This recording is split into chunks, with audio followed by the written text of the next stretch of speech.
Et vous n'avez point reçu un esprit de servitude pour être encore dans la crainte, mais vous avez reçu un esprit d'adoption par lequel nous crions « Abba, Père ». Romains 8,15. Dans la Grèce antique, il était de coutume chez les gens riches, lorsqu'un jeune homme atteignait ses 22 ans environ, que le père rassembla tous ses amis, ses parents et ses voisins et dise « Mes amis, maintenant mon fils a atteint l'âge de maturité. Je peux compter sur lui. À partir de maintenant, je lui donne le pouvoir de signer tous les documents d'affaires en mon nom. » Et il plaçait une très grosse clé dans les mains de son fils en disant « Maintenant, mon fils, je te donne aujourd'hui pleine autorité pour signer tous les papiers d'affaires en mon nom. » Il y a ici la même pensée. Dieu nous donne l'esprit de maturité. Beaucoup d'entre nous demeurent spirituellement des bébés. Et pendant des années, nous n'avons aucune capacité pour porter une responsabilité spirituelle.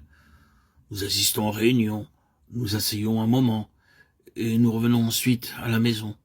Nous sommes réjouis par les chœurs que nous chantons. Mais pendant les messages, nous sommes à moitié endormis. Nous n'avons pas d'intérêt pour l'œuvre de Dieu et aucun désir d'assumer une responsabilité active dans la maison de Dieu. C'est notre vie de chrétien. Mais en tant que croyants, nous sommes appelés par Dieu à des responsabilités. Le Seigneur a donné à chaque croyant une œuvre ou un travail à faire, et il doit le faire.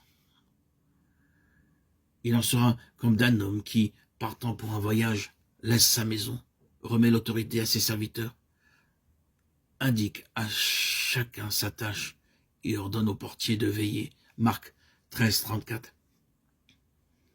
C'est la parole du Seigneur. Il dit qu'il est lui-même parti pour un long voyage et qu'il donne autorité à ses serviteurs.